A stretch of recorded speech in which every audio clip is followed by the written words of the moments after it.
الحمد لله نحمده ونستعينه ونستغفره ونؤمن به ونتوكل عليه ونعوذ بالله من شرور أنفسنا ومن سيئات أعمالنا من يهده الله فلا مضل له ومن يضلل فلا هادي له ونشهد أن لا إله إلا الله وحده لا شريك له ونشهد أن محمدا عبده ورسوله صلی اللہ تعالی علیہ وعلى آلہ واصحابہ وبارک وسلم تسلیما کثیرا کثیرا اما بعد فاعوذ باللہ من الشیطان الرجیم بسم اللہ الرحمن الرحیم وذروا ظاہر الاثم وباطنہ ان الذین یکسبون الاثم سیجزون بما كانوا یقترفون۔ قرآن مجید کی ایک آیت تلاوت کی ہے۔ اللہ تعالیٰ سے دعا ہے اللہ تعالیٰ صحیح طرح سے بات کہنے کی، سننے کی، سمجھنے کی، اور پھر ہم سب کو اللہ تعالیٰ عمل کی توفیق عطا فرمائے۔ وَذَرُوا ظَاهِرَ الْإِثْمِ وَبَاطِنَهُ، اللہ نے فرمایا کہ ظاہری گناہوں کو بھی چھوڑو اور باطنی گناہوں کو بھی چھوڑو۔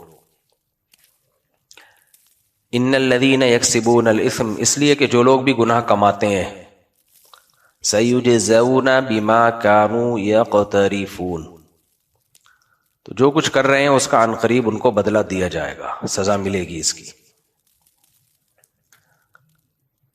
یہ اہل ایمان کو خطاب ہے، کیونکہ کافروں سے تو قرآن میں بہت جگہوں پر خطاب ہے جو شرک کرتے ہیں۔ کچھ آیات ایسی ہیں جن میں خاص طور پر ان لوگوں کو اللہ نے خطاب کیا ہے جو قرآن پر ایمان رکھتے ہیں، نبی پر ایمان رکھتے ہیں۔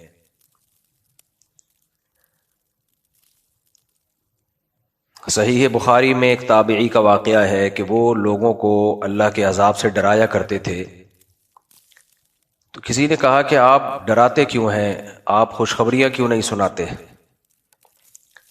تو انہوں نے فرمایا کہ اللہ کی خوشخبریاں ان لوگوں کے لیے ہیں جو گناہ سے بچتے ہیں۔ تم یہ چاہتے ہو کہ تم برائیاں کرتے رہو اور جنت کی تمہیں خوشخبریاں سنائی جائیں، تو خوب اچھی طرح سمجھ لینا چاہیے قرآن مجید کی وہ تمام آیات جن میں اللہ کی رحمت کا تذکرہ ہے، وہ تمام آیات جن میں خوشخبریاں ہیں، وہ گناہ گاروں کے بارے میں نہیں ہیں، جو گناہ کرتے ہیں ان کے بارے میں نہیں ہے، وہ ان کے بارے میں ہے جو گناہوں سے بچتے ہیں، ان کو خوشخبریاں ہیں۔ آپ کہہ سکتے ہیں جو گناہوں سے بچتے ہیں تو وہ تو بچ ہی گئے، تو ان کو خوشخبری دے کے کیا فائدہ؟ دوسرا اشکال آپ کو یہ ہو سکتا ہے، ایک تو میرا بیان شروع ہوتا ہے، اشکال و جواب شروع ہو جاتے ہیں اس میں۔ دوسرا اشکال یہ ہو سکتا ہے کہ پھر قرآن نے یہ کیوں کہا قُلْ يَا عِبَادِيَ الَّذِينَ أَسْرَفُوا عَلَىٰ أَنفُسِهِمْ لَا تَقْنَطُوا مِن رَحْمَةِ اللَّهِ، اے میرے وہ بندو جنہوں نے اپنی جان پر زیادتی کی ہے، یعنی چھوٹے گناہ نہیں کیے، بہت زیادہ گناہ کیے۔ اسراف کا مطلب حد سے تجاوز، لمٹ کو کراس کر دیا انہوں نے، تو ان کو بھی اللہ کہہ رہا ہے لا تقنطوا من رحمت اللہ، اللہ کی رحمت سے مایوس مت ہو۔ تو اللہ تعالیٰ تو امیدیں دلا رہا ہے، اور یہ مولانا لوگ، مفتی لوگ یہ کہہ رہے ہیں کہ بھائی امیدیں ان لوگوں کے لیے ہیں جو گناہوں سے بچتے ہیں۔ خوب سمجھ لیں، دنیا میں کوئی ایسا شخص ہو سکتا ہے جو قانون بنائے اور قانون توڑنے والوں کو امیدیں دلائے؟ کوئی دنیا میں ایسی گورنمنٹ دیکھی آپ نے؟ کوئی اس کی مثال ملتی ہے؟ آپ گھر میں سربراہ ہو، آپ نے قانون بنایا، بیگم 8 بجے مجھے چائے چاہیے، ناشتہ چاہیے، مجھے آفس جانا ہے، کہے گی ایگزیکٹ 8 بجے، کوئی بات نہیں، مایوس مت ہونا، اگر 8 بجے نہیں بھی پلائی، مایوسی غلط، مایوس میں معاف کر دوں گا۔ بچے سے آپ نے بولا اسکول کا ناغہ نہیں کرنا ہے، آپ نے، بچہ کہہ رہے ابو اگر میں نے ناغہ کیا، آپ کیا کوئی بات نہیں، میں معاف کر دوں گا، میں بڑا معاف کرنے والا ہوں۔ آفس گئے، آپ نے دفتر میں قانون بنایا، بھائی جتنے بھی امپلائیز ہیں وہ سب 10 بجے اور کراچی میں صبح 2 بجے پہنچ جایا کریں. کراچی میں 2 بجے دوپہر کے ناشتہ ہوتا ہے صبح. دوپہر 2 بجے لازمی پہنچ جایا کریں. سر اگر ہم نہیں پہنچے کوئی بات نہیں یار, نہیں پہنچے تو میں کیا ہوں, معاف کرنے والا ہوں. آپ نے گلی میں صفائی کے لیے کسی جمعدار سے رابطہ کیا, یار ہماری گلی بہت گندی ہوتی ہے, تو روزانہ 2 بجے آ کے صفائی کر جایا کر. سر اگر میں نہ آ پاؤں کوئی بات نہیں یار, نہیں آؤ تو نہیں آؤ, میں معاف کرنے والا ہوں, میں بڑا رحم کرنے والا ہوں. تو یہ اس بات کی علامت ہے کہ آپ کے دل میں اپنے بنائے ہوئے قوانین کی خود ہی ویلیو نہیں ہے. سمجھتے ہو کہ نہیں سمجھتے؟ آپ کے دل میں اپنے بنائے ہوئے قوانین کی بولو خود ہی ویلیو نہیں ہے. دیکھو میرا دماغ کدھر سے کدھر چلتا ہے. میرا ایک بیان گیا تھا کہ فقہ حنفی میں کیکڑا کھانا جائز نہیں ہے, یہ میرا بیان گیا تھا. اس پہ کسی نے کہا کہ بیوی اگر شافعی ہو, وہ فقہ شافعی کو فالو کرتی ہے, تو میں نے کہا بھائی فقہ شافعی کو فالو کر رہی ہے تو وہ فقہ شافعی سے پوچھے, شافعی فقہ میں تو جائز ہے کیکڑا کھانا. تو کسی نے کہا یہ کیسا اسلام ہے, ایک گھر میں کیکڑا شوہر پہ حرام ہے, بیوی پہ کیا ہے, حلال ہے, یہ کیا ہے؟ تو اس کو میں سمجھاتا ہوں یہ ہے کیا, واٹ از دس. جو مسئلے میں اختلاف ہوتا ہے نا فقہا کا, تو ہر فقیہ ہر مجتہد کے ذمے ہوتا ہے کہ وہ دلائل سے ایک رائے قائم کرے. تو جو رائے اس کی نظر میں دلیل سے مضبوط ہوگی وہ اس رائے کو پیش کر دے گا, اور اس پہ ڈٹ جاتے ہیں وہ کہ یہ میری رائے ہے, آپ اس کو فالو کریں. کوئی اور اگر کسی اور کی رائے کو فالو کر رہا ہے تو وہ اس سے پوچھے ہی نہیں بھائی, وہ تو وہ اپنی رائے بتائے گا نا. اگر وہ اپنی رائے میں ہی لچک پیدا کر دے تو وہ رائے نہیں رہتی پھر. مثال کے طور پر کسی کو اس پر اطمینان ہے کہ کیکڑا ناجائز ہے, اب اس سے آ کے آپ پوچھ رہے ہیں اگر میں کھا لوں تو وہ یہی کہے گا ناجائز ہے تو ناجائز ہے. اگر آپ کو کسی دوسرے مفتی کی بات پر اعتماد ہے تو پھر ہم سے پوچھو ہی نہیں بھائی, پھر آپ دوسرے مفتی سے پوچھو. سمجھتے ہیں کہ نہیں سمجھتے؟ میں ایک مثال دیتا ہوں, وہی مثال بہت زبردست دلیل ہے. وہ صحیح ہے, بخاری کی حدیث ہے, نبی صلی اللہ علیہ وسلم نے بنو قریظہ کی طرف صحابہ کو بھیجا اور فرمایا کہ کوئی بھی عصر کی نماز اس وقت تک نہ پڑھے جب تک بنو قریظہ نہ پہنچ جائے. یہ ہمارے دوست ہیں مسقط میں اسماعیل بھائی, یہ کلپ بنا کے اسماعیل بھائی کو لازمی بھیجنا ہے. وہ اس طرح کے سوالات اٹھا رہے ہوتے ہیں, یہ کیا ایک گھر میں کیکڑا جائز بھی ہے کہ گھر میں کیکڑا, اس میں کوئی حرج نہیں ہے کہ بیگم شافعی فقہ کو فالو کر رہی ہے, وہ امام شافعی وہ کہے گی میں امام حنیفہ سے پوچھتی نہیں ہوں, میں تو امام شافعی کو فالو کرتی ہوں, تو ان کی جائز ہے تو کھاتی رہے, شوہر نہ کھائے, تو کوئی اتنا بڑا راکٹ سائنس اس میں ہے نہیں. یہی اسلام کا حسن ہے کہ اختلاف کو ایک ہی گھر کے اندر برداشت کیا گیا ہے. اس سے تو مسلمانوں کے ظرف میں وسعت پیدا کرانا مقصد ہے کہ بھائی رائے کا اختلاف ہوگا, ایک گھر میں بھی میاں بیوی میں بھی چلے گا, وہ کوئی فرق نہیں پڑتا اس سے. میری بیگم کھاتی ہے جھینگا, میں نہیں کھاتا, میں کہتا ہوں میں نہیں کھاتا, میں اس کو جائز نہیں سمجھتا. ہماری گھر والی کھاتی ہے ایک, باقی نہیں, ایک کھاتی ہے, کوئی بات نہیں, وہ کھا رہی ہے میں نہیں کھا رہا, اس میں کیا ہو گیا.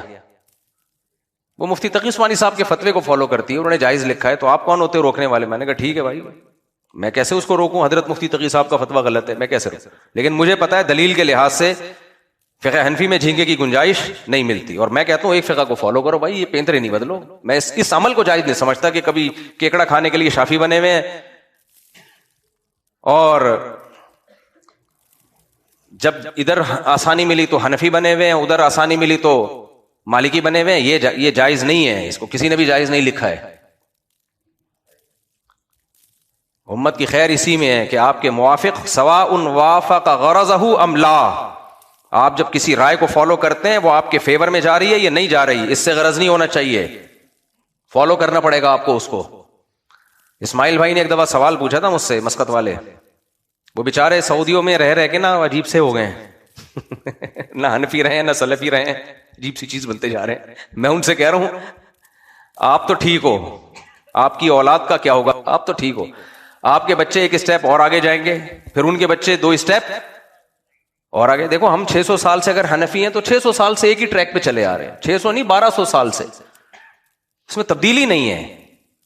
ہمیں امید ہے ہماری نسل بھی ایسے چلتی رہے گی، لیکن جنہوں نے ایک مخصوص فقہ کی پابندی کو چھوڑ دیا نا، ایک دو نسلوں کے بعد وہ ٹریک سے بالکل ہٹ گئے ہیں، کیونکہ جب فقہ کی پابندی سے اپنے آپ کو آزاد کر لیا تو بے لگام، تو ایک دو نسلوں کے بعد وہ پروگرام بڑھ جاتا ہے، پروگرام بڑھ جائے گا۔ ایسے ہی تھوڑی امت کے علماء صلحاء نے اتنی بڑی تعداد میں فیصلہ کیا کہ جب یہ فقہ مدون ہو گئے تو ایک کو کیا کرنا ہے، فالو، دائیں بائیں لڑک۔ ہاں، علماء کی ایک جماعت اگر فیصلہ کر دے کہ اس بارے میں ہم نے دوسری رائے لینی ہے تو اس جماعت کی رائے کا پھر اعتبار ہے۔ جیسے شوہر گم جائے، مارکیٹ سے شوہر کیا ہو گیا، شارٹ ہو گیا، مل ہی نہیں رہا، تو اس بارے میں خود حنفی علماء نے ہی فقہ حنفی کو چھوڑا ہے اور اس میں امام مالک کی رائے پر فتویٰ دیا ہے، وہ ضرورت کی بیس پہ۔ تو ضرورت کا فیصلہ ایک پوری علماء کی جماعت کرے گی، انڈیویجولی کسی کی رائے کا اعتبار نہیں ہوگا کہ آج گھر میں انڈا نہیں ہے تو میرا جھینگا کھانے کا دل چاہ رہا ہے، تو یہ دل چاہنا کوئی علامت نہیں ہے، جب ہے تو ایک ہی رائے ہے، بس اسی میں خیر ہے، اسی میں برکت ہے۔ تو وہ میں مثال دے رہا تھا نا کہ یہ کیا بات ہوئی کہ ایک گھر میں بیگم کیکڑا کھا رہی ہے اور شوہر نہیں کھا رہا، تو کوئی بات نہیں، بیگم فقہ شافعی کو فالو کرتی ہے، وہ کہہ رہی میں حنفیوں سے پوچھ ہی نہیں رہی ہوں بھائی۔ تو میرے گھر والوں میں ایک گھر والے جھینگا کھاتے ہیں، میں نہیں کھاتا، میں ان کو روک بھی نہیں سکتا نا، کوئی دلیل نہیں ہے، دلیل یعنی دلیل اس سینس میں کہ وہ مفتی تقی صاحب کے فتویٰ ہے نا، وہ کہہ رہے میں اس کو فالو کروں، تو ٹھیک ہے۔ عامی آدمی کے لیے تو کسی مفتی کی رائے ہی کو فالو کرنا پڑے گا جو ریلائبل مفتی ہے۔ تو کیکڑا نہیں کھانے دوں گا میں، ہاں اگر فقہ شافعی کو فالو، یہ اہل حدیث ہے، وہ کھا رہا ہے تو کھاتا رہے بھائی۔ تو یہ کیکڑا کیوں ہم نہیں کھاتے، یہ اس کی میں آگے دلیل دے رہا ہوں ذرا، کیونکہ میرا کلپ پھر ادھورے چلتے ہیں، لوگ کہتے ہیں یہ اندھے مقلد ہیں، بس امام حنیفہ نے کیکڑے کو غلط کہہ دیا تو بس یہ قیامت تک کیکڑا کیا ہو گیا، غلط ہو گیا۔ ایسا نہیں ہے بھائی، اندھے مقلد نہیں ہے، ہماری تقلید علی وجہ البصیرہ ہے۔ ہمارے اہل حدیث بھائی بولتے ہیں تقلید تو اندھی ہی ہوتی ہے، نا نا نا نا نا، there are two types of تقلید، یا آپ نے غلط پٹیاں کسی نے پڑھائی ہیں آپ کو، تقلید ہمیشہ اندھی ہوتی ہے، ایسا نہیں ہے۔ اندھی تقلید وہ تھی جو مشرکین اپنے باپ دادا کی کیا کرتے تھے، اولو کان آباؤہم لا یعقلون شیئا ولا یہتدون، کہ تمہارے باپ دادا نہ سمجھتے ہیں نہ جانتے ہیں، پھر بھی تم ان کی تقلید کرو گے۔ ہم تو ابو حنیفہ کی کرتے ہیں بھائی، جو سمجھتے بھی تھے اور جانتے بھی تھے، اور آدھی سے زیادہ امت نے ان کی اتباع کی ہے، آدھی سے زیادہ امت نے۔ پھر ہم نے ان کے دلائل بھی دیکھے ہیں، ڈیپ میں جا کے ان دلائل کا مطالعہ کیا ہے، تو پلڑا بھاری نظر آیا ہے ان کا۔ تو یہ اندھی تقلید نہیں ہے، اندھی ہوتی ہے اپنے ماموں چاچو کی کر رہے ہوتے۔ کیا خیال ہے بھائی؟ امام صاحب ابو حنیفہ سے تو نہ ہمارے ماموں لگتے ہیں، نہ چاچو لگتے ہیں، نہ قوم ایک ہے۔ خیر، تو بنو قریظہ میں نبی صلی اللہ علیہ وسلم نے صحابہ کی جماعت بھیجی کہ عصر کی نماز کوئی اس وقت تک نہیں پڑھے گا جب تک بنو قریظہ نہ پہنچ جائے۔ سمجھ میں آ رہی ہے بات؟ اب حدیث میں کیا آ گیا؟ عصر کی نماز بیچ میں پڑھنا جائز نہیں ہے۔ اختلاف ہوا، اب صحابہ جب راستے میں ہیں تو وہ قضا ہونے لگی نماز۔ اب صحابہ کرام کی رائے میں اختلاف ہو گیا، بعض نے کہا دیکھو نبی نے فرمایا تھا کہ بیچ میں عصر کی نماز نہیں پڑھنی، بعض نے کہا دیکھو نبی کو یہ تھوڑی علم تھا کہ راستے میں نماز ہی قضا ہو جائے گی، یہ تو اس صورت میں حکم تھا کہ ہم ٹائم پہ پہنچ تو جائیں نا، قضا کرنے کی اجازت کہاں سے ہوگی؟ حافظوا علی الصلاوات والصلاۃ الوسطی، قرآن کہتا ہے نمازوں کی حفاظت کرو، خصوصاً درمیانی نماز کی۔ اب نبی تو موجود نہیں ہے سامنے کہ وہ فیصلہ کر لیں کہ میری بات کا مطلب یہ نہیں تھا بلکہ یہ تھا، اگر نبی موجود ہوتے فیصلہ کروا لیتے، نبی موجود نہیں ہے، تو صحابہ کی رائے میں اختلاف ہو گیا۔ بعض نے کہا بھائی ہم تو حدیث کے ظاہری الفاظ کو لیں گے، نبی نے حکم دیا ہے کہ نہیں پڑھو، تو اس کا مطلب کیا ہے؟ نہیں پڑھو۔ بعض نے کہا ہم تو نبی کی منشا کو سمجھنے کی کوشش کریں گے، نبی کا مطلب یہ نہیں تھا، قرآن میں تو ہے کہ پڑھو۔ دونوں کا مقصد نبی کی اتباع، حدیث کی تشریح میں دونوں کا کیا ہوا ہے؟ اختلاف ہوا ہے۔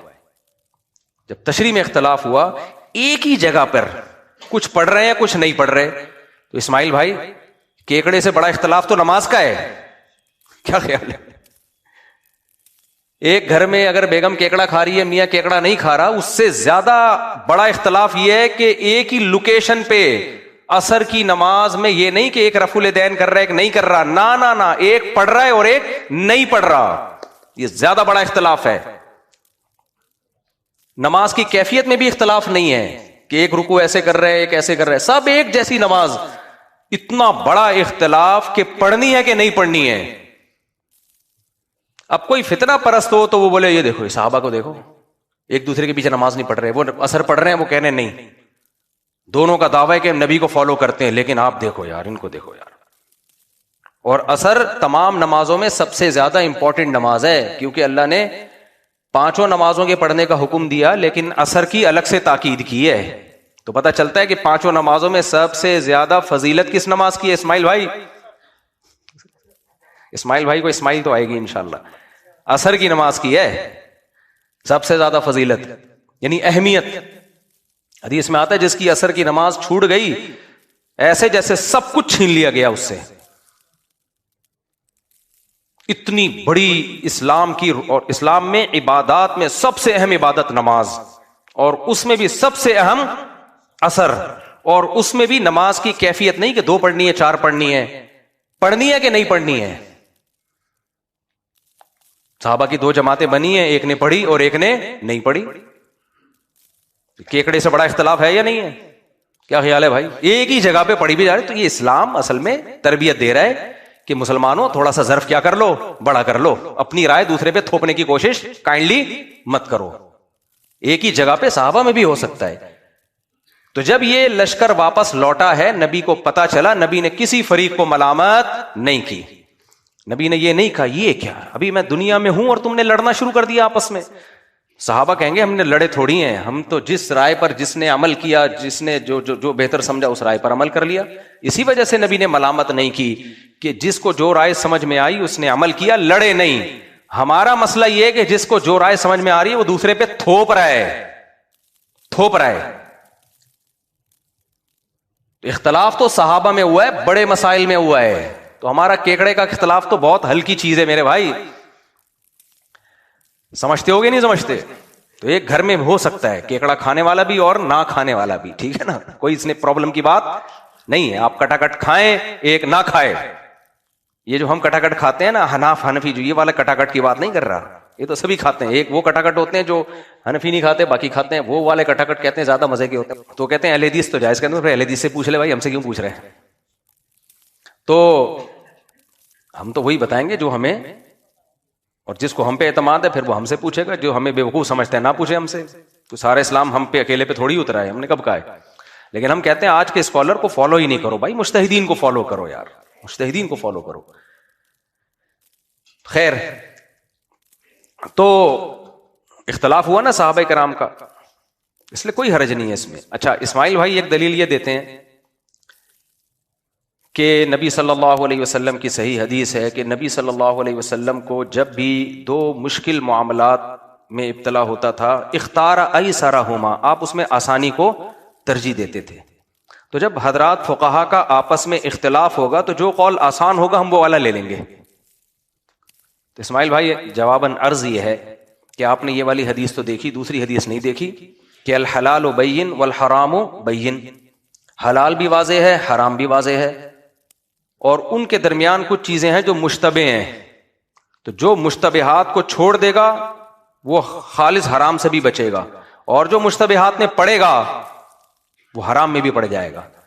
تو جب کیکڑے میں اختلاف ہو گیا حضرات فقہا کا، تو پھر اس حدیث کی بیس پہ احتیاط کا تقاضا کیا ہے؟ چھوڑ دیا جائے.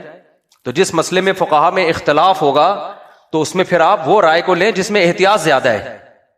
یہ کیا بات ہے کہ آپ وہ والی حدیث لے رہے ہو اور یہ والی حدیث نہیں لے رہے؟ اصل بات یہ ہے کہ وہ جو حدیث جس میں آتا ہے نا کہ آپ آسانی کو اختیار کیا کرتے تھے، اس کا تعلق اس سے نہیں ہے کہ جب رائے میں اختلاف ہو جائے، بلکہ اس کا تعلق دنیاوی معاملات میں ہمیشہ اپنے لیے آسانی پیدا کرنی چاہیے. یہ حدیث کی ایک لمبی تشریح ہے، میں تو بتا رہا ہوں، فرض کر لو یہی مطلب ہے جو آپ بیان کر رہے ہو، تو اس کے مقابلے میں دوسری حدیث بھی ہے. تو اس لیے حضرات فقہا نے ایک بیلنس رائے قائم کی ہے اس بارے میں تجربوں کی بیس پہ کہ بھئی اگر آپ چاروں فقہ سے مشکل اقوال لینا شروع کر دو گے تو بھی مصیبت میں پڑ جاؤ گے، آسانیاں لینا شروع کرو گے تو دین برباد ہو جائے گا. تو یہ بہت سوچ سمجھ کے رائے قائم کی گئی ہے کہ ایک کو جب اختیار کیا جائے تو پھر مشکل قول ہو یا آسان قول ہو اسی کو لیا جائے. رہا یہ مسئلہ کہ یہ کیا دلیل ہے احناف کے پاس کہ کیکڑا جائز نہیں ہے، اس پہ تو میں کئی بار دلائل دے چکا ہوں، ریپیٹ کر دیتا ہوں جلدی جلدی مختصراً. جو حضرات کہتے ہیں نا کہ کیکڑا جائز ہے، وہ صرف کیکڑے کو نہیں، وہ کہتے ہیں پانی کی ہر مخلوق جائز ہے کھانا سوائے مینڈک کے. پانی کی ہر مخلوق جائز ہے، چاہے سمندری پانی ہو چاہے میٹھا پانی ہو. یہ اختلاف کیکڑے کا نہیں ہے، اختلاف اس میں ہے کہ پانی کی مخلوق حلال ہے یا نہیں. اور پانی کی مخلوق کا مطلب جو زیادہ تر پانی میں رہتے ہیں. کیکڑا تو پانی سے باہر بھی آؤٹنگ کے لیے آتا ہے کہ نہیں آتا؟ جب اس کے گھر میں جھگڑا ہوتا ہے تو آؤٹنگ کے لیے کہاں جاتا ہے؟ وہ سمندر سے باہر جاتا ہے. تو پانی کی مخلوق وہ کہلاتی ہے جو جس کا زیادہ ٹائم کس میں گزرے؟ پانی میں. تو کیکڑے کا زیادہ ٹائم کہاں گزرتا ہے؟ پانی میں گزرتا ہے. اور دلیل یہ دی جاتی ہے احل لکم صید البحر وطعامہ متاعا لکم وللسیارہ، تمہارے لیے سمندر کا شکار حلال ہے، تمہارے لیے بھی اور مسافروں کے لیے بھی بطور خوراک کے، فائدے کے. اور دوسری دلیل نبی صلی اللہ علیہ وسلم نے فرمایا کہ سمندر کا مردار حلال ہے اور اس کا پانی پاک ہے. والحل میتتہ، اس کا مردار بھی حلال ہے اور اس کا پانی بھی کیا ہے؟ صحابہ نے پوچھا تھا کہ سمندر کے پانی سے وضو کر سکتے ہیں کہ نہیں؟ آپ نے فرمایا اس کا پانی بھی پاک ہے اور اس کا مردار بھی حلال ہے. تو کہتے ہیں دیکھو یہ تو جائز ہے بالکل. قرآن کی آیت کا جواب یہ ہے، یہ جو قرآن میں آتا ہے نا احل لکم صید البحر وطعامہ متاعا لکم، اس آیت کا ایک سیاق و سباق ہے. پیچھے احرام کی پابندیوں کا تذکرہ چل رہا ہے کہ احرام کی حالت میں خشکی کا شکار تمہارے لیے حرام ہے. آگے آ رہا ہے کہ سمندر کا حلال ہے. تو یہ آیت یہ بتانے کے لیے نہیں ہے کہ سمندر کی ہر مخلوق تم کھا سکتے ہو. اگر یہ مطلب ہوتا تو صحابہ یا تابعین میں کسی سے ثابت تو ہوتا نا کہ مچھلی کے علاوہ انہوں نے کچھ کھایا ہے. کوئی ایک روایت بھی ہمیں نہیں ملتی کہ صحابہ نے یا تابعین نے اسلاف میں جو معتدبی اسلاف ہیں جو علم میں مشہور ہیں کبھی مچھلی کے علاوہ کچھ کھایا انہوں نے.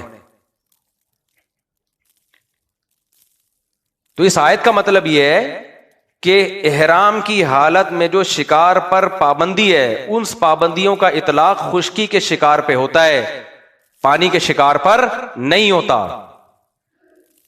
یعنی آپ احرام کی حالت میں، سمندری سفر بہت ہوتا تھا نا حاجیوں کا، تو اس میں آپ سمندر کا شکار کر سکتے ہو، اس سے آپ دم واجب نہیں ہوگا آپ کے اوپر. اور یہ جو حدیث میں آتا ہے کہ اس سمندر کا مردار ہمارے لیے حلال ہے، تو اس سے مراد ہر قسم کا مردار نہیں ہے، اس سے مراد مخصوص مردار ہے جس کو مچھلی کہا جاتا ہے. دلیل اس کی کیا ہے؟ دلیل حدیث ہی ہے، صحیح حدیث ہے. آپ صلی اللہ علیہ وسلم نے فرمایا احلت لنا میتتان السمک والجراد. دیکھو قرآن میں ہر قسم کے مردار کو حرام قرار دیا. حرمت علیکم المیتۃ والدم ولحم الخنزیر، تم پر مردار حرام ہے، ہر طرح کا مردار اللہ نے حرام کیا ہم پر. پھر قرآن میں یہ بھی آتا ہے وَيُحَرِّمُ عَلَيْهِمُ الْخَبَائِث، تم پر خبیث چیزیں حرام ہیں. تو ہر طرح کے خبائث کیا ہیں؟ حرام ہیں.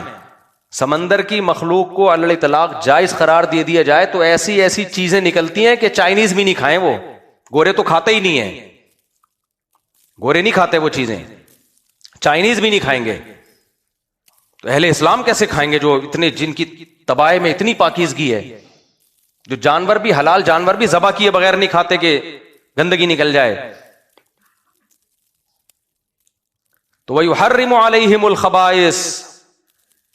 امام حنیفہ کی عادت ہے قرآن کو ہمیشہ سپیریئر رکھتے ہیں، پھر حدیث میں اس کے حساب سے تعویل کرتے ہیں. تو حدیث میں آتا ہے احلت لنا میتتان، دو مردار ہمارے لیے حلال، السمک والجراد، مچھلی اور ٹڈی.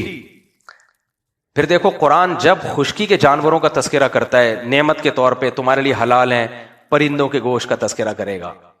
قرآن گائے کا تذکرہ، اونٹ کا تذکرہ، بکرے کا تذکرہ، دمبے کا تذکرہ. ثمانیۃ ازواج من الضأن اثنین ومن المعز اثنین قل آذکرین حرم ام الانثیین اما اشتملت علیہ ارحام الانثیین ومن الابل اثنین ومن البقر اثنین اونٹ کا الگ تذکرہ, گائے کا الگ تذکرہ, اتنے سارے جانوروں کا. سمندر میں جب اللہ سمندر میں کھانے کی نعمت کا بیان کرتا ہے تو مچھلی کے علاوہ کسی اور چیز کا تذکرہ نہیں کرتے اللہ تعالیٰ. مچھلی کا نام لیا اللہ تعالیٰ نے. تو اور نبی نے فرمایا 2 مردار حلال ہے ہمارے لیے, ایک ٹڈی اور مچھلی. تو اس سے پتہ چلتا ہے سمندر میں صرف 2 چیزیں ہمارے لیے مستثنا کی گئی ہیں, مچھلی اور ٹڈی. پھر بھی اگر اسماعیل بھائی آپ کی سمجھ میں نہیں آتا تو کائنڈلی میں ایک سوال آپ سے پوچھ کے اپنی بات کو ختم کرتا ہوں, پھر آپ کھائیں کیکڑا, مجھے کوئی اعتراض نہیں ہے, لیکن آپ ہم پہ یہ نہ کریں کہ یہ لوگ ان کے پاس دلائل نہیں ہے. یہ تو ہمارا ظرف ہے کہ اتنے سارے دلائل ہو کے بھی اپنی بیوی کو جھینگا کھانے دے رہے ہیں. کیا خیال ہے؟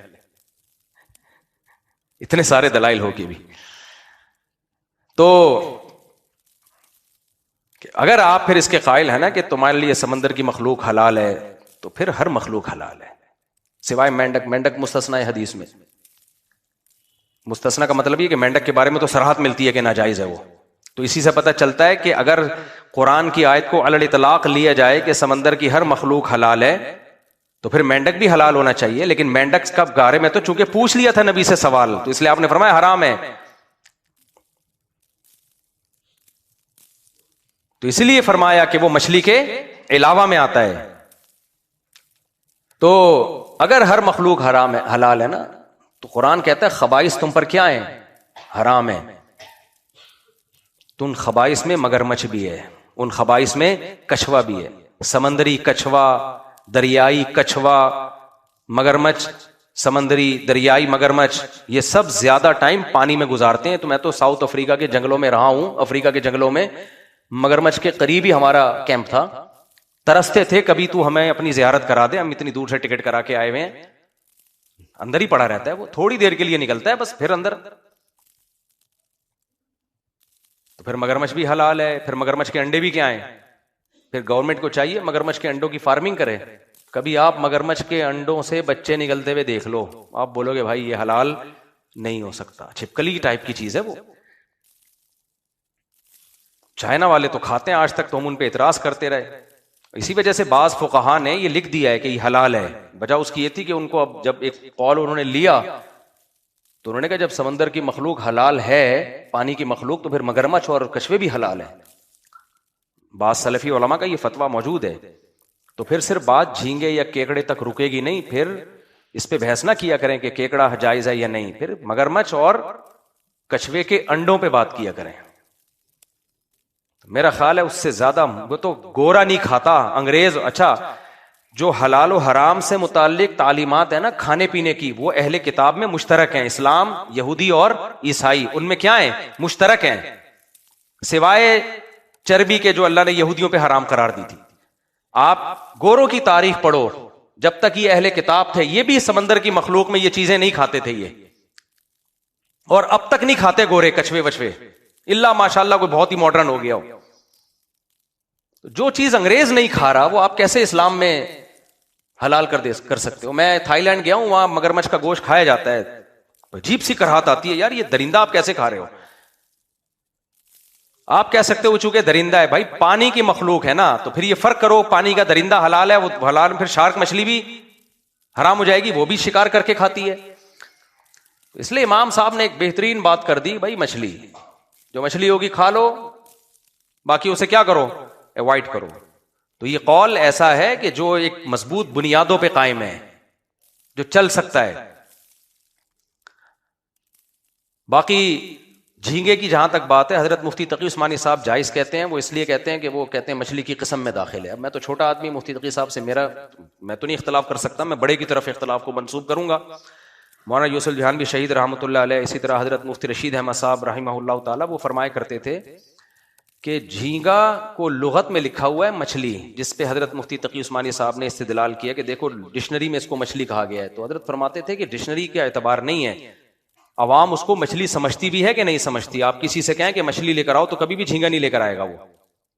اور میڈیکل سائنس بھی کہتی ہے کہ انسان کو گدھا کہہ دیا جائے نا, یہ آسان ہے, کیونکہ کچھ نہ کچھ ریڑھ کی ہڈی ہو گئی, یہ سب چیزیں انسان کی گدھے سے ملتی ہیں. تو اتنا دور کا ہے وہ جھینگا. ہاں اختلاف کا فائدہ یہ ہوتا ہے فقہا کے کہ جہاں ابتلا بہت زیادہ ہو جائے تو پھر خود احناف دوسرے فقہ پہ فتویٰ دے دیتے ہیں جہاں ضرورت ہو. تو یہ احناف کا ظرف ہے کہ وہ اپنی رائے پر ایسے قائم نہیں ہوتے کہ بس یہی ہے, تو کہتے ہیں جہاں ضرورت ہوگی وہاں دوسری رائے پہ فتویٰ دیا جائے گا. تو اب کچھ ممالک ایسے ہیں جو صدیوں سے جھینگا کھاتے کھاتے ہی بڑے ہوئے ہیں, ان سے پوری قوم سے دنیا چھڑوا دو, جھینگا نہیں چھڑوا سکتے آپ. تو وہاں پھر ابتلا عموم بلوا بھی ایک شرعی ضرورت ہوتی ہے نا, ابتلا کسی چیز میں بہت زیادہ ہو جائے. جیسے حج جب ہم کرنے جاتے ہیں تو بعض چیزیں فقہ حنفی کی روح سے جائز نہیں ہوتی, لیکن وہ گروپ کی شکل میں آپ جا رہے ہو, وہاں کچھ شافی ہیں کچھ حنبلی ہیں, تو اب ایک فقہ نہیں چل سکتا وہاں پہ. تو وہاں مجبوری کی وجہ سے ہم کہتے ہیں بھائی ٹھیک ہے آپ اسی رائے کو فالو کرو, کیونکہ آپ الگ سے گروپ سے الگ ہو گئے اور وہ الگ, تو یہ مسئلہ خراب ہو جائے گا. چل نہیں سکتے نا بھائی, بیگم کس تو کیکڑا پکا کے کھا لے, لیکن آپ گروپ کے ساتھ جا رہے ہو کہ یہ تبلیغ جماعت میں وہ سارے شافی ایک حنفی ہے, وہ نے کھانا ہی کیکڑا پکایا ہے تو بھوکے تھوڑی مرو گے آپ, یہ کھانا ہی جھینگا پک رہا ہے 2-3 دن سے, تو پھر تو مجبوری اس اختلاف کا پھر فائدہ اٹھایا جائے گا. تو جہاں ضرورت ہو وہ ایک الگ بات ہے, لیکن علماء خود اس میں بتا دیتے ہیں کہ یہ ضرورت اس نوعیت کی ہے یا نہیں ہے. علماء کا ظرف بہت بڑا ہے, اتنا چھوٹا ظرف نہیں ہے, لیکن جہاں ضرورت اور ابتلا نہیں ہے تو بھائی ایک فقہ کو فالو کرو. اور دلیل کی دنیا میں امام حنیفہ کی رائے اس میں بہت جاندار ہے. اور دوسری بات یہ ہے کہ امام حنیفہ کے جو 2 شاگرد ہیں نا, امام ابو یوسف اور امام محمد, انہوں نے بہت سے مسائل میں امام حنیفہ سے اختلاف کیا ہے, لیکن جہاں یہ دونوں بھی امام حنیفہ کے ساتھ ہونا اختلاف نہ کریں تو سمجھ لو پلڑا یہاں بھاری نہیں بلکہ بہت بھاری ہے. تو یہ دونوں آپ کے شاگرد بھی اس بارے میں اپنے استاد سے متفق ہیں. تو اس لیے امام احمد بن حنبل کہتے ہیں جب 3 آدمیوں کی رائے جمع ہو جائے یکفی کا, یا اس طرح کے الفاظ ہیں امام احمد بن حنبل سے. یہ الفاظ نقل کیے ہیں علامہ عبد الحی لکھنوی رحمہ اللہ تعالی نے الجرح والتعدیل, الرفع والتکمیل فی الجرح والتعدیل, ان کا مشہور رسالہ ہے, وہاں انہوں نے یہ الفاظ نقل کیے ہیں امام احمد بن حنبل کی کسی کتاب سے. جب 3 افراد جمع ہو جائے نا تو یہ کافی ہے, یہ پھر بہت مضبوط رائے ہوتی ہے جس میں امام صاحب اور آپ کے دونوں شاگرد, کیونکہ یہ دونوں مستقل مجتہد ہیں, یہ بھرپور طریقے سے اختلاف کیے بہت ساری چیزوں میں. اور یہ احناف کا ظرف ہے کہ احناف نے جھینگے کو ناجائز سمجھ کے بھی جھینگے کے بزنس کو جائز لکھا ہے, کیونکہ امام شافی کی نظر میں کیا یہ حلال ہے. تو انہوں نے کہا کہ بھائی ایک چیز چاروں ائمہ کے نزدیک حرام نہیں ہے تو اس کے بزنس کو حرام نہیں کہا جا سکتا. کاروبار اس مخلوق کا حرام ہوگا جو چاروں ائمہ کے نزدیک کیا ہو, ناجائز ہو, کیونکہ اختلافی ہے تو کاروبار کی حد تک جائز ہے. تو یہ بڑی بیلنس رائے ہے, سمجھتے ہو. ہاں جہاں جھینگے میں ابتلا بہت زیادہ ہے تو وہاں پھر جیسے بنگلہ دیش کے لوگ تو صدیوں سے کھائی جھینگا کھا کے بڑے ہوئے ہیں, حالانکہ ہیں سارے حنفی, تو اب وہ ابتلا کی وجہ سے اب اتنا زیادہ وہاں ابتلا ہے کہ وہاں چھڑوانا, وہ بنگلہ دیش کے لوگ جھینگا دنیا چھوڑ دیں گے, جھینگا نہیں چھوڑیں گے. تو وہاں علماء کہتے ہیں, وہیں کے علماء کہتے ہیں بھائی ابتلا بہت زیادہ. تو یہ کوئی قرآن و سنت سے ہٹے نہیں ہے, قرآن و سنت سے یہ بات ثابت ہے کہ جس مسئلے میں اختلاف ہو اور ابتلا بہت زیادہ ہو جائے تو وہاں اس اختلاف کا فائدہ اٹھایا جا سکتا ہے. یہ خود قرآن و سنت سے ثابت ہے, کوئی اندھی تقلید میں ہم یہ کام نہیں کر رہے ہوتے. تو خیر میں کہاں سے بیان لے کے چلا تھا, ہم کیکڑے پہ آ گئے. تو مجھے تو اسی میں اطمینان ہے میرے بھائی کہ ایک رائے کو فالو کرو. یہ جو پینترے بدل رہے ہوتے ہیں نا, ان کی بریکیں فیل ہوتی ہیں ان کی. خیر, تو میں نے بات یہاں سے شروع کی تھی, یہاں تک کلپ بنا کے اسماعیل بھائی کو پارسل نہیں کیا نا, تجھے نہیں چھوڑوں گا میں, کیونکہ مجھے 6 مہینے بعد یاد آ رہا ہوتا ہے یار میں نے اس پہ ایک بات کی تھی, وہ گیا کہاں کلپ.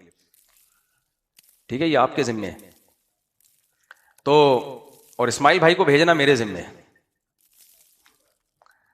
تو خیر, تو میں نے بیان یہاں سے شروع کیا تھا, وَذَرُوا ظَاهِرَ الْإِثْمِ وَبَاطِنَ, ظاہری گناہوں کو بھی چھوڑو اور باطنی گناہوں کو بھی چھوڑو. تو میں یہ بیان یہ لے کے چل رہا تھا کہ لوگ کہتے ہیں اللہ تعالیٰ غفور الرحیم ہے, معاف کرنے والا ہے. مجھے ایک بات بتاؤ, حکومت قانون بنائے کہ لال بتی پہ رکنا ہے اور گرین پہ چلنا ہے, آپ کہیں اگر ہم اس قانون کو فالو نہیں کریں تو کوئی بات نہیں بھائی, حکومت بڑی غفور الرحیم ہے. یہ حکومت کیا ہے؟ غفور الرحیم ہے. آپ اگر لال بتی پہ نہ بھی رکیں تو یہ معاف کر دے گی. تو یہ ایک میسج یہ جائے گا کہ گورنمنٹ کے دل میں خود اپنے قوانین کی ویلیو نہیں ہے. میں نے جو بیان کیا تھا نا, اسمگلنگ کی ارننگ حلال ہے, اسمگلنگ غلط ہے. تو لوگ بڑے کنفیوز ہوئے تھے، یہ کیا بات ہے، یہ کام غلط ہے لیکن اس سے جو آمدن آ رہی ہے وہ حلال ہے. بھائی آمدن کا تعلق اس سے ہے کہ آپ نے حلال پیسوں سے ایک چیز خریدی، اسلام کہتا ہے آپ اس کے مالک بن گئے. اسلام شخصی ملکیت کا قائل ہے. اگر آپ اپنے پیسوں سے کچھ خریدتے ہو تو گورنمنٹ اس کی مالک نہیں ہے، اس کے مالک کون ہو؟ آپ ہو.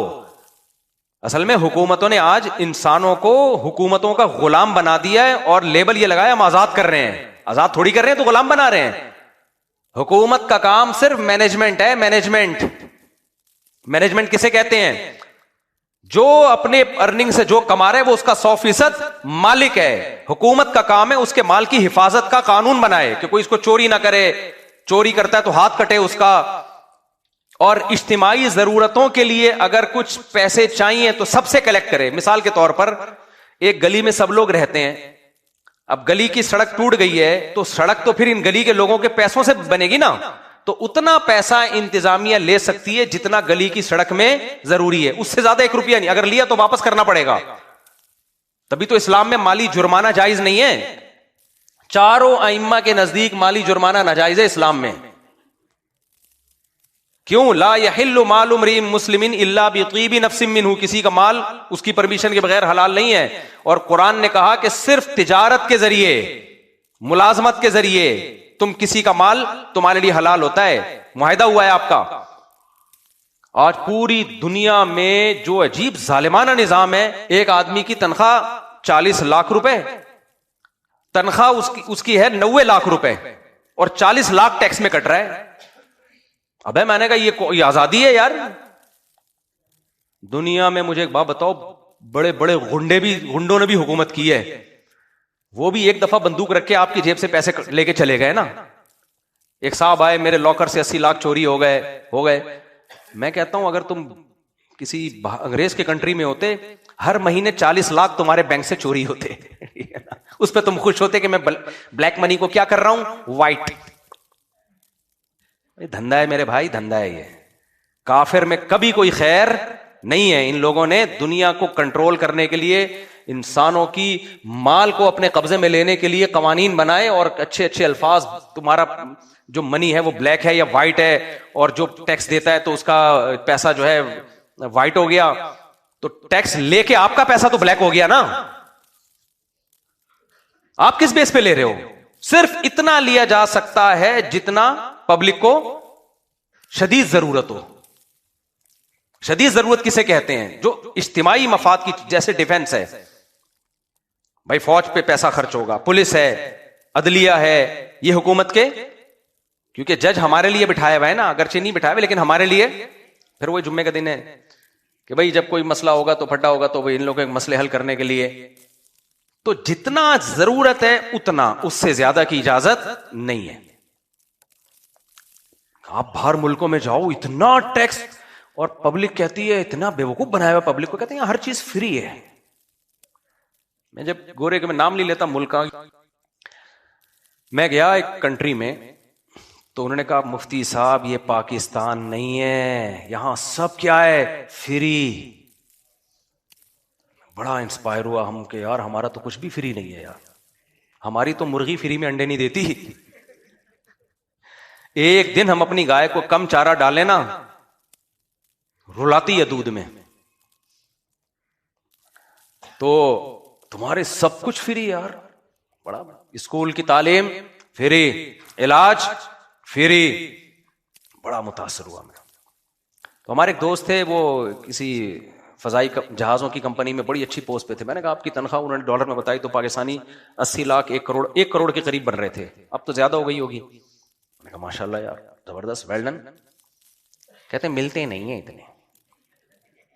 میں نے کہا کتنے؟ کہتے ہیں 43% کٹتا ہے، 43 لاکھ روپے ہر مہینے وہ گورنمنٹ کو. میں نے کہا میرے بھائی پاکستان میں آپ 43 لاکھ روپے آپ سیو کر لو، کوئی بھی چیز فری میں نہ ہو پھر بھی فری ہوگی. اور کیا، پتہ نہیں کن احمقوں کی جنت میں رہتے ہو یار.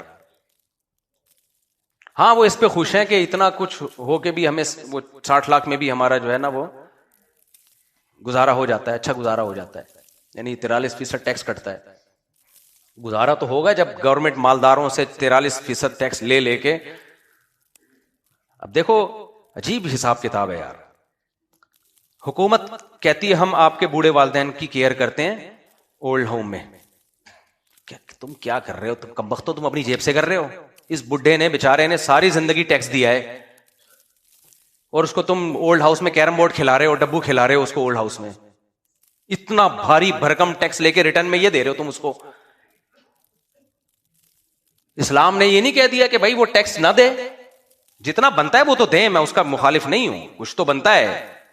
گورنمنٹ کو حکومت چلانے کے لیے کچھ تو ٹیکس بہرحال چاہیے، لیکن اس کا اصول اور ضابطہ شریعت میں کیا ہے؟ وہ یہ ہے کہ الضرورۃ تقدر بقدر الضرورہ. جیسے گلی میں سڑک بن رہی ہے تو میں محلے والوں سے پیسے اتنے کلیکٹ کروں گا جتنے سڑک کے بننے میں استعمال ہو، بس اس سے زیادہ واپس کر دوں گا. یہی ہوگا نا، 1 روپے بھی حلال نہیں ہے اس سے زیادہ. تبھی تو ہم جو اجتماعی قربانی مسجدوں میں ہوتی ہے ہم لوگوں سے کہتے ہیں بھائی اجتماعی قربانی یہ کوئی سورس آف انکم کا ذریعہ نہیں ہو سکتی ہے، کیونکہ اگر آپ سورس آف انکم اس کو بناتے ہو تو پھر شرعی احکام ہے خرید و فروخت کے. پھر یہ کہ پہلے قبضہ کرو، اپنے رزق میں لاؤ، پھر اس جانور کو بیچو. قبضے کے بغیر آپ جانور نہیں بیچ سکتے. لہذا جو اجتماعی قربانیاں ہوتی ہیں اس میں مسجد اگر بزنس کر رہی ہے، مدرسہ بزنس کر رہا ہے، تو پہلے جانور خریدے گا، اپنے قبضے میں لے گا، اس کے بعد پبلک کو بیچے گا، پھر پروفٹ کما سکتا ہے. آپ تو پبلک کی طرف سے وکیل بن کے جانور خریدنے ہیں، تو وکیل تھوڑی کمیشن لے سکتا ہے. اگر وکیل کمیشن لے گا تو بتا کے لے گا کہ میں آپ کی طرف سے جانور خرید کے قربانی کر رہا ہوں، اس پہ مجھے اتنا پیسہ چاہیے، فری میں نہیں کر رہا. تو وہ تو کوئی متعین نہیں ہوتا. تو دونوں چیزیں مکس چل رہی ہوتی ہیں، بزنس بھی اور وکالت بھی. یہ تو غلط ہے. تو اس لیے ہم لوگوں سے کہتے ہیں بھائی آپ نے اجتماعی قربانی کر کے جب قربانی ہو گئی تو جو پیسہ بچا ہے تمام لوگوں کو واپس لوٹانا لازم ہے. وہ 1 روپے بھی آپ نہیں رکھ سکتے. لوگ کہتے ہیں جی ہم مسجد کے ڈبے میں ڈال دیں گے. بھائی ڈبے میں کسی کا پیسہ پوچھے ڈالا جائے گا، صحیح ہے نا؟ چاہے مسجد ہو مدرسہ ہو، کسی کا پیسہ اس کی پرمیشن کے بغیر کہیں بھی استعمال نہیں ہو سکتا. معاملات آج کل بڑے اوٹ پٹانگ چل رہے ہیں.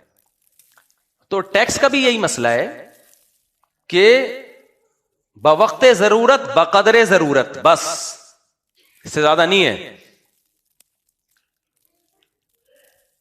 اب لوگ کیا کرتے ہیں، جو گاڑیاں آتی ہیں نا، ہاں میں نے اسمگلنگ کی بات کر رہا تھا، تو میں نے کہا بھائی اسمگلنگ میں شریعت یہ کہتی ہے آپ نے اپنے ذاتی پیسوں سے ایک گاڑی خریدی یا گندم کی بوری خریدی، وہ آپ کی ہے، شریعت اس کو آپ کی ملکیت مانتی ہے. اب آپ اس کو اپنے ملک میں لا رہے ہو، گورنمنٹ یہ سمجھتی ہے اگر ملک میں اس طرح سے گندم آئے گی تو ہماری گندم کہاں جائے گی، اس سے مسائل کھڑے ہو سکتے ہیں.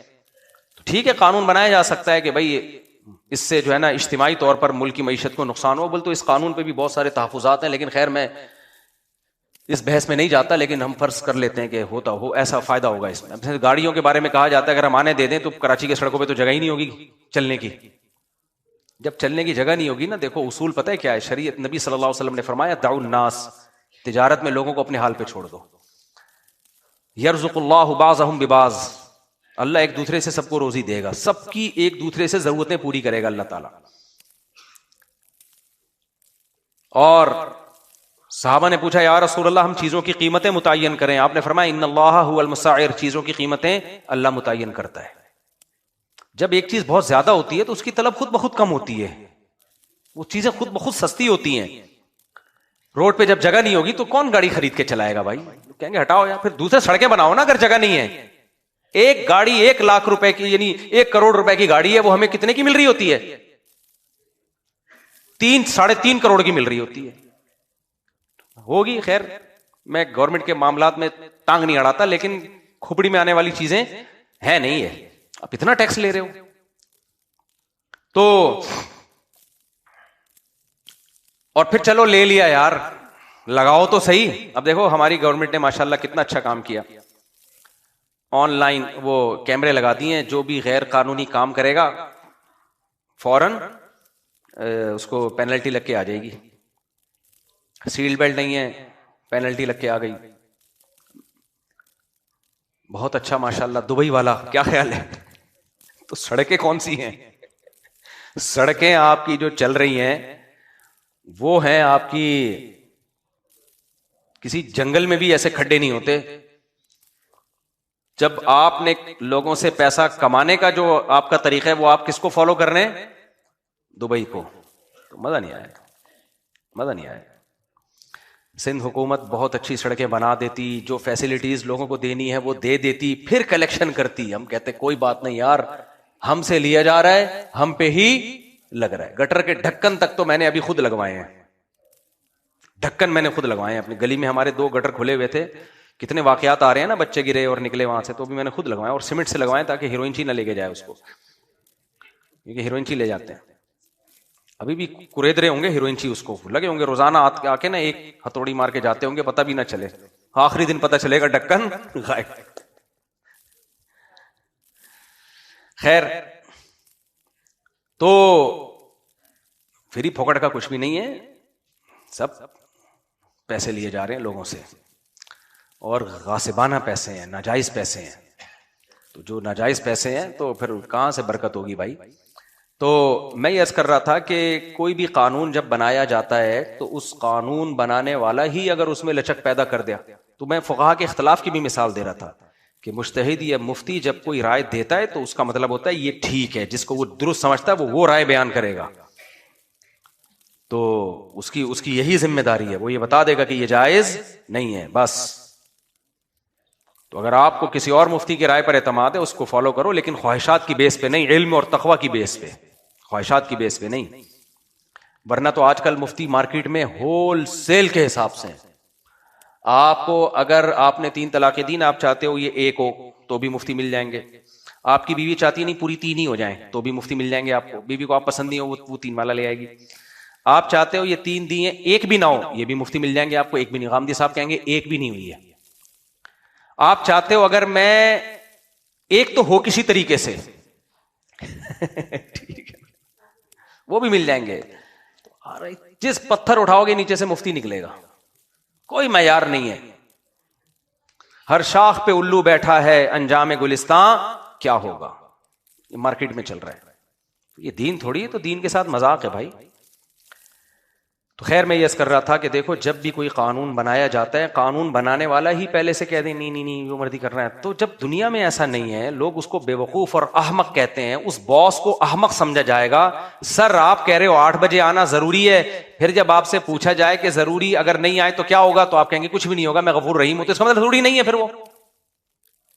تو آپ سوچو کہ جب ایک دنیا کا ایک چھوٹا سا باس ایسی احمقانہ حرکت نہیں کر سکتا کہ اپنے قانون کو خود ہی وہ آپ کی نظروں میں گرا دے, تو خدا کیسے کر سکتا ہے یہ کہ وہ قانون بنا رہا ہے کہ نماز پڑھنا فرض ہے, اور سب سے زیادہ اہم آرڈر کس کا دیا ہے قرآن میں, نماز کا. پھر ہم پوچھیں اللہ اگر میں چھوڑ دوں کوئی بات نہیں, اللہ غفور رحیم ہے. نہیں بھائی, غلط, غفور رحیم کو غلط جگہ فٹ کر رہے ہو.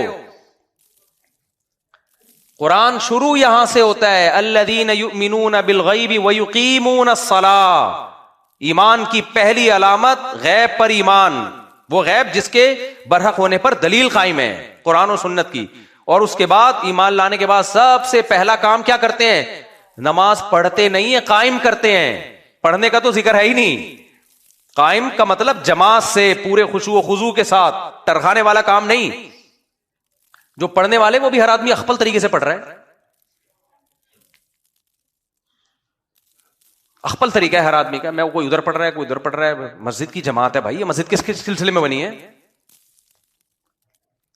فجر کی نماز میں آپ دیکھ لو کتنے نمازی ہوتے ہیں. ابھی جمعے میں جتنے نمازی ہیں, فجر میں بھی اصولی طور پر اتنے ہی ہونے چاہیے نا. لیکن آپ ان سب نماز سے پوچھو اللہ بہت غفور اور رحیم ہے, تو بھائی اللہ نے پھر فجر فرض کیوں کی ہے؟ اللہ نفل.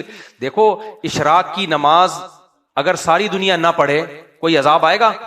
کیونکہ اللہ نے ہی اس کو فرض نہیں کیا نا. کیا خیال ہے, اللہ نے ہی فرض نہیں کیا. فجر تو اللہ نے فرض کی ہے, ظہر اللہ نے فرض کی ہے, عصر اللہ نے فرض کی ہے, مغرب اللہ نے فرض کی ہے, عشاء اللہ نے فرض کی ہے. اس میں کیسے یہ ممکن ہے کہ آپ چھوڑ دو بھائی؟ ابو مسعود رضی اللہ تعالیٰ عنہ, یہ عبداللہ ابن مسعود صحابی کے نام میں مجھے تھوڑا سا تردد ہو رہا ہے, ان کی صحیح بخاری مسلم کی حدیث ہے. وہ کہتے ہیں ہم نبی کے دور میں کسی عمل کوئی گناہ اگر ہو جائے نا, اس کے بارے میں یہ نہیں سمجھتے تھے کہ اس گناہ کے کرنے سے انسان کافر ہو جاتا ہے, لیکن نماز چھوڑنے والے کو ہم یہ سمجھتے تھے یہ اسلام سے کیا ہے, خارج. کیونکہ کسی مسلمان کی یہ مجال نہیں تھی کہ وہ نماز چھوڑ دے. اب اس حدیث کی تشریح میں وہی بات ہے نا، حدیث کی تشریحات میں اختلاف ہوتا ہے. عبداللہ بن مسعود یا ابو مسعود رضی اللہ عنہ، ان کی حدیث سمجھ میں آئی؟ بخاری مسلم کی حدیث. وہ کہتے ہیں دیکھو اس میں فقہا کا اختلاف ہے کہ کسی گناہ کو کرنے سے کافر ہوتا ہے کہ نہیں ہوتا. تو جمہور علماء کہتے ہیں گناہ کوئی بھی کر لو اس سے انسان کافر نہیں ہوتا، گنہگار ہوتا ہے، کیونکہ کفر کا تعلق عقیدے سے ہے، عمل سے نہیں ہے. کوئی زنا کر لے، اللہ نہ کرے، شراب پی لے، چوری کر لے، تو اس سے گنہگار تو ہوگا، اسلام سے خارج نہیں ہوگا. لیکن نماز چھوڑنا ایک ایسا جرم ہے، ایسا گناہ ہے کہ جس کے بارے میں تین امام مالک، امام ابو حنیفہ، امام شافعی کہتے ہیں کہ کافر تو نہیں ہوتا، کفر کے قریب پہنچ جاتا ہے. لیکن امام احمد ابن حنبل رحمہ اللہ تعالیٰ کہتے ہیں کہ اگر کسی نے جان کر فرض نماز چھوڑ دی تو وہ سچی مچی میں کافر ہو جاتا ہے. سمجھ میں آ رہی ہے بات کہ نہیں آ رہی ہے؟ وہ سچی مچی میں کیا ہو جاتا ہے؟ تبھی آپ نے عرب کو دیکھا ہوگا، وہ کچھ بھی ہو نماز نہیں قضا کرتے، نماز نہیں قضا کرتے. وہ وجہ اس کی وہ تو اسلام سے ہی نکل جائیں گے ہم. اور اسلام سے نکلنے کا مقصد کیا ہے؟ نکاح بھی ٹوٹ گیا. اگر آپ نے حج کیا تھا تو وہ حج بھی کیا ہو گیا؟ ضائع. اور اگر آپ بغیر توبہ کے مر گئے تو سعودیہ کے شیخ بن باز رحمہ اللہ تعالیٰ کا فتویٰ ہے کہ بغیر توبہ کے مر گیا تو مسلمانوں کے قبرستان میں اسے دفن بھی نہیں کیا جائے گا. یہ مطلب ہے اس کا نماز چھوڑنے کا. سمجھ رہے ہو؟ رفیع بھائی کو اشکال ہو رہا ہے، پھر بچے رفیع بھائی ایک دم بچوں پہ آ جاتے ہیں کہ پھر بچے کیا پیدا ہو رہے ہیں. خیر تو امام احمد بن حنبل کی دلیل بھی کمزور نہیں ہے. وہ دلیل میں یہی حدیث پیش کرتے ہیں جو میں نے بخاری مسلم کی حدیث پیش کی. صحابی رسول کہتے ہیں کہ ہم نبی کے دور میں کسی گناہ کے بارے میں یہ نہیں سمجھتے تھے کہ اس گناہ کو کرنے سے انسان کافر ہو جاتا ہے، گنہگار ہوتا ہے، وہ کافر نہیں ہوتا. لیکن نماز چھوڑنے والے کے بارے میں ہم یہ سمجھتے تھے یہ کیا ہے؟ کافر. باقی تینوں ائمہ کی طرف سے جو اس کا جواب دیا جاتا ہے اس حدیث کا وہ یہ ہے کہ بھائی چونکہ اس زمانے میں کافر ہی نماز چھوڑتا تھا، مسلمان کے بارے میں تصور نہیں تھا، تو اس لیے جو نہیں آ رہا ہے اس کا مطلب تھا وہ کافر ہے. تو یہ تو انہوں نے زمانہ ہی نہیں دیکھا تھا نا کہ مسلمان بھی ہو اور نماز بھی نہیں پڑھ رہا. یہ تو وہ ان کے ذہن میں تصور ہی نہیں تھا کہ مسلمان ہو کے بھی کوئی نماز چھوڑے. تو راجح بات یہی ہے کہ نماز چھوڑنے سے انسان کافر نہیں ہوتا. لیکن اس سے یہ تو پتہ چلتا ہے کہ صحابہ کی نظر میں اسلام کی جو سب سے بڑی علامت تھی وہ کیا تھی؟ نماز. مسجد میں آ رہا ہے نہیں آ رہا، آ رہا ہے تو مسلمان ہے، نہیں آ رہا ہے اس کا مطلب مرتد ہو گیا. یہ وہ واقعی اس کو مسلمانوں کے قبرستان میں دفن نہیں کرتے. وہ سمجھتے تھے کہ یہ تو کافر، مسلمان ہوتا تو آتا نا. لیکن آپ سارے بے نمازیوں سے پوچھو، کہتے ہیں اللہ بہت غفور رحیم ہے، اللہ معاف کرنے والا ہے، اللہ مغفرت کر دے گا. اس کا مطلب یہ تو اللہ کا ایک طرح سے معاذ اللہ کے حکام کا مذاق اڑانا ہو گیا. کیا خیال ہے؟ مذاق اڑانا ہو گیا کہ نہیں ہو گیا؟ وہ کہہ رہا ہے درجنوں جگہوں پہ علامات بیان کر رہا ہے مومن نماز قضا نہیں کرتا. میدان جنگ میں نماز قضا کرنے کی اجازت نہیں دی، میدان جنگ میں نماز قضا کرنے کی اجازت نہیں دی. اس سے بڑی کوئی ضرورت ہو سکتی ہے؟ سفر میں اجازت نہیں دی ہے، 2 کر دی 4 کی، چلو 2 پڑھ لو. یہ 2 اس لیے دیے کہ قضا نہ کرو. سفر میں دیکھ رہا ہوں تو لوگ چھوڑے کہنے سفر ہے بھائی، سفر میں چلتا ہے. چلتا ہوتا تو اللہ 4 کی 2 نہ کرتا نا. اللہ کہتا ہے 4 پڑھو، نہیں پڑھی جائیں تو چھوڑ دینا. تبھی سفر میں سنت مؤکدہ نہیں رہتی، 4 کی 2 نہیں ہوتی سفر میں. کیوں؟ سنت مؤکدہ کا تعلق اس سے ہے کہ پڑھنا مشکل ہے کہ نہیں ہے. تو اگر سفر میں مشکل ہے تو پوری چھوڑ دو، نہیں مشکل ہے تو پھر پوری پڑھو. اس کا تعلق سفر سے نہیں ہے، اس کا تعلق ہے کہ پڑھنا مشکل ہے یا نہیں ہے. بعض دفعہ ایئرپورٹ پہ آپ وہ جہاز نکل رہا ہے یا ٹرین نکلنے والی ہے تو آپ چھوڑ دو سنت مؤکدہ. لیکن کہیں اسٹے کیا ہوا ہے آپ نے 10 دن تو ہو تو سفر میں، لیکن علماء لکھتے ہیں پھر وہاں سنت مؤکدہ پڑھنی پڑے گی آپ کو. نبی سے جو سنتیں یا صحابہ سے جو سنتیں چھوڑنا سفر میں ثابت ہے وہ ٹریولنگ کے دوران، کیونکہ اس میں مشقت ہوتی ہے. اب لوگ کیا کر رہے ہوتے ہیں 10 دن کہیں جا کے اسٹے کیا ہوا ہے وہاں بھی سنتیں نہیں پڑھ رہے. بھائی یہاں تو مؤکدہ ہی ہے یہاں، کیونکہ سفر سنتوں کا اب میں فقہی اصطلاح استعمال کروں گا اس کے لیے کہ جو فرض نماز قصر کی جاتی ہے اس کا تعلق مشقت حکمیہ سے ہے، یعنی سفر سے ہے، چاہے مشقت ہو یا نہ ہو. لیکن سنت مؤکدہ کا تعلق سفر سے نہیں ہے، مشقت سے ہے. تو سفر میں مشقت چونکہ ہوتی ہے تو اس لیے نہیں پڑھو، لیکن کہیں اسٹے کیا ہوا ہے تو اب تھوڑی مشقت ہے. آپ 10 دن کے لیے چلے گئے اپنی نانی کے یہاں لاہور میں آپ اپنی نانی کے یہاں گئے ہوئے 10 دن کے لیے، بڑے آرام سے. نانی کے یہاں جا کے تو انسان انجوائے کرتا ہے نا. ہم تو بچپن میں جب عیاشی کے لیے نانی کے یہاں ہی جایا کرتے تھے. کہتے ہیں بچہ ددیال میں پٹتا ہے، ننیال میں بگڑتا ہے. کھاتا پیتا ہے وہاں. نانیوں کی طبیعت میں رحم کا مادہ زیادہ ہوتا ہے، دادیاں تھوڑی سی الگ اسٹائل کی ہوتی ہیں. تو اب نانی کے آپ گئے ہوئے ہو تو اس سے زیادہ ریلیکس کبھی ہو سکتے ہو؟ تو وہاں سنتیں پڑھنی پڑیں گی. فرض تو 2 ہی پڑھیں گے کیونکہ سفر سے تعلق ہے فرائض کا.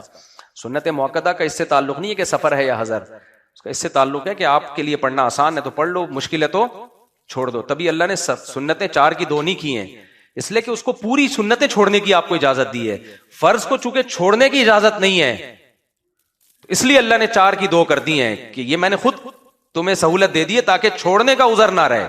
اور سنتیں جو 4 تھی وہ 4 ہی ہیں کیونکہ چھوڑنے کا عذر ہے تمہارے پاس. اگر مشقت ہے تو چھوڑ سکتے ہو اس کو. تم سمجھتے ہو گے نہیں سمجھتے؟ تو لیکن آپ جتنے بے نمازی ہیں آپ ان سے پوچھو، اللہ غفور رحیم ہے بھائی، تم یہ موقع نہیں ہے، یہ بولو یار بس اللہ سے ڈر لگتا ہے، دعا کرو اللہ نماز کی توفیق دے. ہم اپنے بڑوں سے سنا کرتے تھے کہ پہلے زمانے میں گاؤں دیہاتوں میں جو کبھی نماز نہیں پڑھتا تھا نا اس کا جنازہ نہیں پڑھایا جاتا تھا. پہلے یہ رواج تھا مسلمانوں میں. یہ دیکھتے تھے نا جو نمازی ہے ہی نہیں، پڑھتا ہی نہیں ہے، تو جو علماء تھے وہ علاقے کے امام تھے وہ نماز نہیں پڑھاتے تھے، جنازہ یعنی اس کا. تو اسی طرح میرے بھائی اللہ تعالیٰ نے یہ جو میں نے آیت پڑھی نا، ظاہری گناہ کو بھی چھوڑ دو، باطنی گناہوں کو بھی چھوڑ دو. کیوں؟ جو گناہ کما رہے ہیں سیجزون، ان قریب ان کو بدلہ دیا جائے گا. اور سب سے بڑا جرم شرک کے بعد کیا ہے؟ نماز قضا کرنا. نماز قضا کرنا. اور یہ جو قرآن کی آیت ہے کہ اے میرے بندو الذین اسرفوا علی انفسہم، جو اپنی جان پر زیادتی کر بیٹھے ہو، لا تقنطوا من رحمت اللہ، اللہ کی رحمت سے نا امید مت ہو. یہ ان لوگوں کے بارے میں جو توبہ کر رہے ہیں لیکن ماضی کی گناہ سوچ سوچ کے نا امید ہو رہے ہیں، جو چاہتے ہیں کہ آج ہم اپنی زندگی تبدیل کر دیں.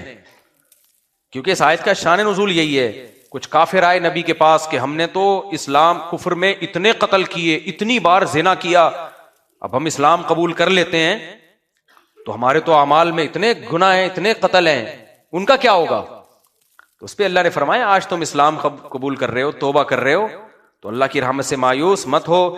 ان اللہ یغفر الذنوب جميعا، اللہ تمہارے پچھلے سارے گناہوں کو معاف کر دے گا. وانیبوا الی ربکم، لیکن آج کے بعد اپنے رب کی طرف متوجہ ہو جاؤ. اسی طرح کوئی مسلمان بھی اگر توبہ کرتا ہے، کافر اسلام نہیں لا رہا بلکہ مسلمان ہے جو گناہوں کی زندگی میں گزری، اب وہ چاہ رہا ہے یو ٹرن لے لے، پلٹ جائے، تو شیطان مایوس کرتا ہے اب کیا کرے گا بھائی، اتنے سال تو نے برائیوں میں گزار دیے. تو اللہ کہتے ہیں نہ، جو جب بھی اللہ کے در پہ آ جائے، اللہ کا در موت سے پہلے پہلے کھلا ہوا ہے.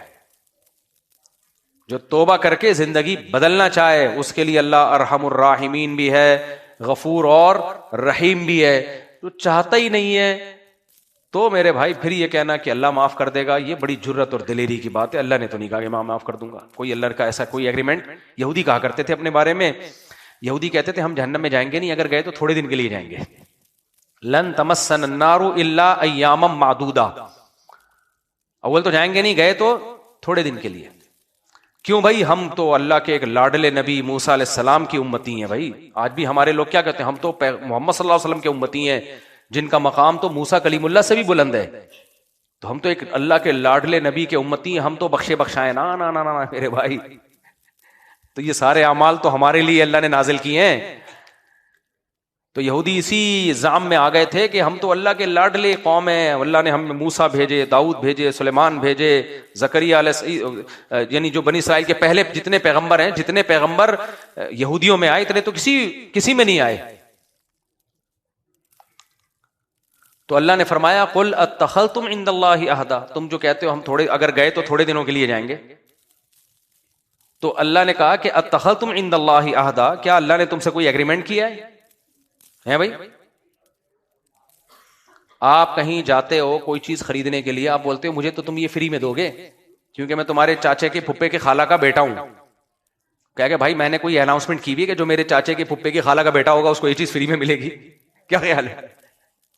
دیکھو مجھ سے لوگ ملنے کے لیے آتے ہیں, بعض دفعہ بے وقت آتے ہیں, بے وقت آ کے پھر میں بہت زیادہ ڈسٹرب ہو جاتا ہوں سارے کاموں میں, تو کہتے ہیں میں جاپان سے آیا ہوں, اتنی دور سے آیا ہوں. تو میں کیا کہتا ہوں, بھائی میں نے کہا تھا آپ جاپان سے بغیر بتائے آ جاؤ.